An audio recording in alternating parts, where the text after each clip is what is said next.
What's up, YouTube? This your boy Trucker D. I've been thinking ever since I actually start uploading videos, different topics. Today, my topic's gonna be starting out in truck driving.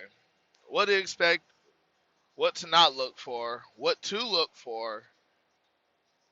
I'm gonna touch a little bit on the bigger companies as well as medium-sized companies and smaller companies. Like right now, I'd like to say I work for a medium-sized company. I've worked for a big company. I've worked for a mega company, which is like upwards of 3,000 trucks. So right now, give y'all a little bit of the basics. Like I see all these other YouTubers talk about go out here, just go to a company. No matter what, it's going to be hell for your first year, 2 years. Yes and no. Me, how my career started out on my birthday when I turned 21, I was dropping applications like crazy. I'm talking about every company possible. Things that they look for when you don't have your CDL, brand new to the industry, never touched a truck before. They're going to want to know, is your driving record clean? And it's good to have a clean driving record for at least the past 5 years. 5 years, no accidents, or maybe one or two accidents, minimal tickets. Like I'd say it's like less than 3 tickets within a 5 year period. Like if you're doing that and you got a clean criminal record, there is no reason why a lot of these larger companies wouldn't take you on. Like there's a lot of freight out here to be moved, but not enough drivers. So back to the focus of the video. When starting out in trucking, what I recommend to people is get your CDL permit on your own for the state that you live in. Like me, I got mine in South Carolina before I left for Swift. Yes, I did drive for Swift, and you're going to hear me give Swift a lot of hell. And I feel like I'm justified to give Swift a lot of hell because I drove for them. I've seen what they're about, and I know how they operate. I know what their driving school is like, what to expect. So, a lot of people don't know Swift bought out a lot of companies over the years. Like I think the last company they bought out was Night Transportation. So on that subject, like going with a big company, like is a good thing. But when it comes down to like getting into the industry, don't follow up what people say about this company ain't this company ain't that. Oh, this company is good. A company is like a relationship. That's the best way I could compare it. It's like when you get a girlfriend or a boyfriend and you're trying to fill that person out. You don't know what that person's about until you're going on dates with them, spending time with them, and getting to know them. That's how truck companies are when you start out. Like Swift, I didn't know what I was getting into.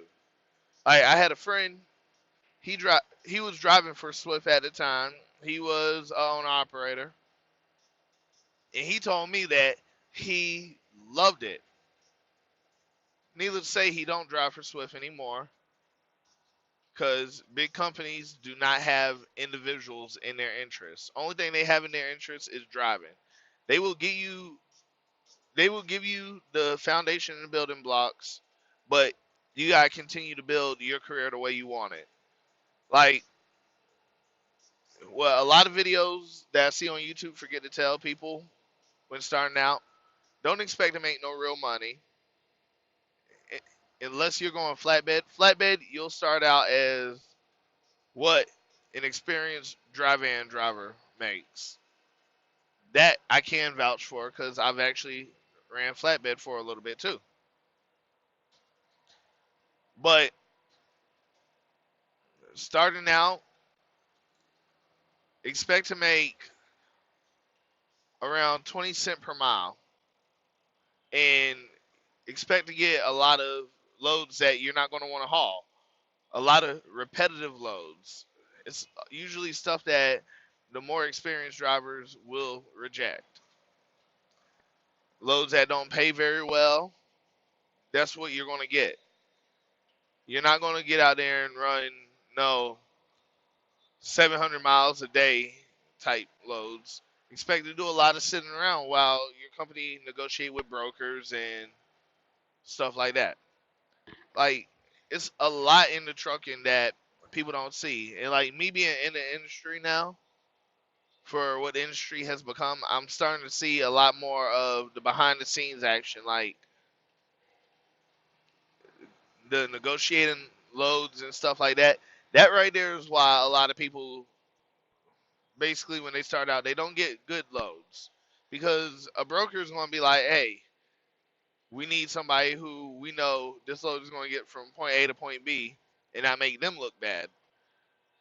Like when you start out, you're going to have everybody hands in your pocket with truck driving. Oh wow, dude lost the wheel. That sucks. And like 80% of people who are in trucking have somebody in their pockets. Like how you hear drivers talk about they bring in $3,000 a week.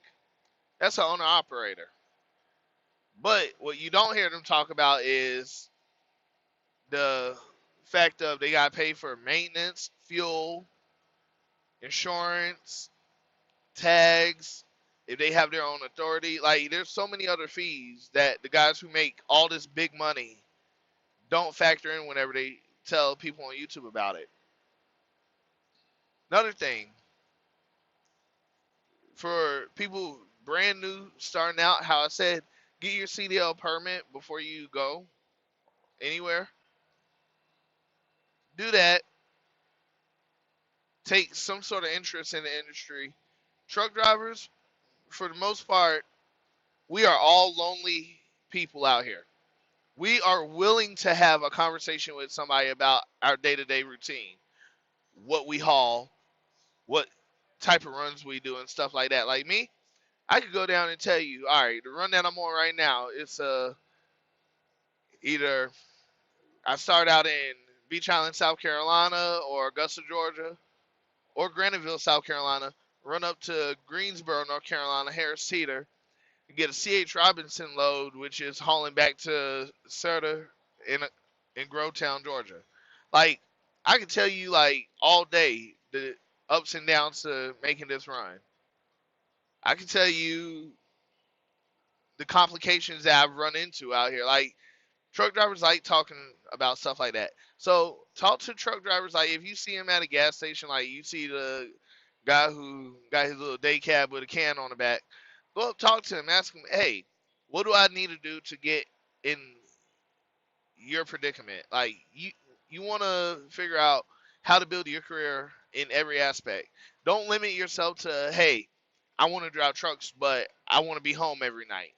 Because you'll never, like, first off, a company that'll let you be home every night is very rare. A lot of companies are going to want you to have a year to 2 years over the road experience. And over the road don't mean you're going from Charleston, South Carolina to Los Angeles, California, up to New York, down to Miami, Florida. Like that's not over the road. Over the road means, hey, I'm going to be out for a week, 2 weeks, come home, take a few days, spend with the family, and get back out there and do it all over again. That's over the road. See, you got these guys who think, well, if I go regional, that's not going to be experience. Regional is still over the road if you're going out for a few days, coming home. There's nothing wrong with going out Monday through Friday and coming in Saturday, Sunday, because a lot of the places are going to be closed Saturday and Sunday. Like your distribution centers, like especially if you run flatbed. Flatbed, you're gonna want to start out early in the morning, picking up your load, drive throughout the day, park up the night before, so you get empty and get running on your load. Like trucking is a lot of time management, and I see a lot of truck drivers.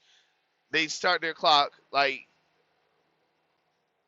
your clock is basically DOT regulations on how long you can drive and when you need to take your breaks. That's the simplest way to break it down. But this is why I said learn what you're getting into before you get into it. Because trucking's not a hard industry. It's what you make out of it, though. Like, get your CDL permit, drop applications with a company, watch a lot of YouTube driving videos, which give you pointers on the do's and don'ts while driving. Like, just take some personal interest in the art. Like, it's a career. It's not just get behind the wheel and hold a steering wheel. Well, that's what the industry is becoming. But if somebody who actually want a successful career don't plan on being out here for no 1 year, 2 years, you need to learn what you're getting into before you get into it. Like, you need to learn it's not an easy job. Some lines of trucking are way more physical than others. Like me, about 80% of my loads are drop and hook. Better yet, 75% of my loads are drop and hook. About 10% of my loads are live unloads. I got majority of that no touch freight, but there's situations like I remember when I first started with this company a year ago. I'm up here thinking nothing of it. I'm driving for them, get a load going to North Carolina. Okay, North Carolina, I can make it home same night. No biggie. Went, got the load there early in the morning. I was at the receiver. I'm trying to think where it was. Crap. It'll come to me later. But it got to the receiver around like 8 in the morning, right when they opened up. It was a little small distribution center. And they're not used to getting large trucks, they said. Like, they get a large truck like twice a month. I was hauling the Kimberly Clark load, which I'm not going to say is meticulous load. They're light, but accountability's everything on them. The guy was like, "We're going to start unloading you." They unloaded me. I went, actually, well, while they were starting to unload me, I went, got breakfast, came back, and they were still working on my truck. It took them about 7 hours to get me unloaded. So right then and there, I burnt out a good bit of my clock. So I went in and I started helping them out because my company's blowing me up. Hey, why aren't you done yet? Hey, we got loads for you.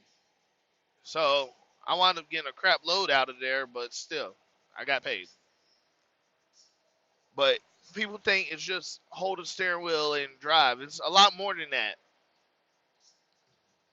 Like the truck I'm in right now, I got a 2017 Freightliner Columbia glider kit. I love this truck to death. This truck is like my baby. This I got a 10-speed Ian Fuller regular 10, not that Super 10. I hate the Super 10 with a passion. And it's not just hold the steering wheel. Like I'm coming up on traffic right now, so I might have to slow down, downshift a little bit. But you got automatics out here, and that's another thing. Big companies, yes, they're going to automatics, but if you can, avoid taking a road test in automatic because a lot of states that I know of, I know South Carolina is one of them. They'll go and give you your license in an automatic, but you'll get the automatic restriction on there where you can only drive an automatic. Which, if you ever decide to go to another company that has manual transmission trucks, you won't be able to drive with them until you get a manual transmission CDL.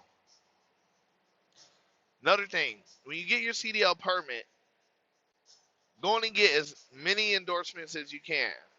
Like I think doubles, triples, and drive-in. As of this year, if you haul like barrels of liquid, you got to have a tanker endorsement. So you might as well go on and get that. Like the big thing is get everything before you get to driving. You're also going to need a DOT physical, which could cost you anywhere from $150 to $300. Like it's stuff like that. A lot of YouTubers don't tell you. Now, I'm not knocking them by any means. I'm not knocking the other YouTubers who do their introductory to trucking videos and stuff like that. But that's the type of stuff you are going to want to look into. Different endorsements that your state have for their CDL drivers. Um, if you plan on going in the flatbed, look at load securement videos because, all right, me, I drove with TMC. They did a great job at teaching how to stay legal and what they expect by company policy. Great job. But there was still a lot of things I didn't know, like mesh coil, the hardest load I ever did. And it was hard because I never did it before. I could probably go back and do it now and get it done and over with in a matter of minutes. But my first time doing it, it was a learning experience. I had to ask other drivers, hey, how do you do this? And other drivers are friendly. Like me and three other guys, we had to actually figure out what to do. It was two other TMC drivers. They helped me out, and we all basically helped each other out with it because the load was still moving and crap like that. So, key is look at load securement videos, get your hazmat endorsement, get a TWIC card. I'm telling y'all this from personal experience. Get your DOT physical. Yes, do it. You're going to need it to get your permit. Long story, make sure. You're going to need DOT physical to get your permit. But when you get to your company, they might have you take another DOT physical. The company will make you do that just because they want to make sure your DOT physical is legit and there's not going to be any problems. But I'm going to wrap this video up right here. I think that's basically a good bit of stuff. I'm going to do more videos about what to expect in truck driving and stuff like that. But the key to it is starting out, get your DOT physical, get your CDL permit, drop applications with most of the big companies that have schools. And another thing is they're going to want you to contract for some are like a year, some are a year and a half, or you can pay their school out. Basically, their school will give you a truck to take your actual CDL road test in. And I'll go over a video with that later because like that's a whole nother subject. Like there's so many subjects to the introductory of truck driving. But that's what I'm gonna leave y'all with. Thank you for watching. Don't forget, if you're new to my channel, like and don't forget to hit that subscribe button. Have a nice day, y'all.